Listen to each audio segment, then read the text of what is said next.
তোমার চেহারা তো দেখি দিন দিন মাশাআল্লাহ। তা ঘটনাটা কি?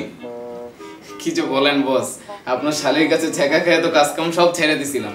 তোমার আমি খুব ভালো করে চিনি, কয়েকদিন আগেও একটা মেয়ের সাথে টাঙ্কি মারতে দেখছি রিক্সায়। ভালো হয়েছে, ভালো হয়েছে, হ্যাঁ ভালো হয়েছে। দেখো না দিন রাত 24 ঘন্টা কানের কাছে মোবাইল। হ্যালো হ্যালো, আমার মোবাইলে টাকা নিয়ে একটা ফোন করো না। হ্যালো। জুয়েল আজ এত সকালবেলায় বাইরে গেল কেন? ও তো এত সকালে কোনোদিন বাইরে যায় না। আমরা ছোটবেলায় স্কুলে তো প্রায় 1-150 স্টুডেন্ট ছিল। তো সবাই অবশ্য মনোযোগী ছিল না, তাও হবে প্রায় 1-150। আমার মোবাইলটা আসলে চুরি হয়ে গেছে, বুঝলি?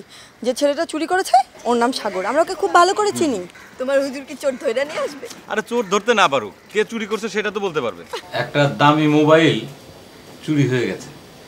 আপনি যেটা করবেন এটা আয়না কিনে নিয়ে আসবেন। ভাইজান রাতের বেলা এইসব না করলে হয় না। রাতের বেলা জিনের মুড ভালো থাকে। কি জি ভাই, দেখা যায় না চোরের ছবি? দাঁতে একটু বেশি ময়লা হয়েছে। একটা জিনিস লক্ষ্য করছেন ভাই, জীবনে ভালো কাজ করতে গেলেও নিচে নামতে হয়, খারাপ কাজ করতে গেলেও নিচে নামতে হয়।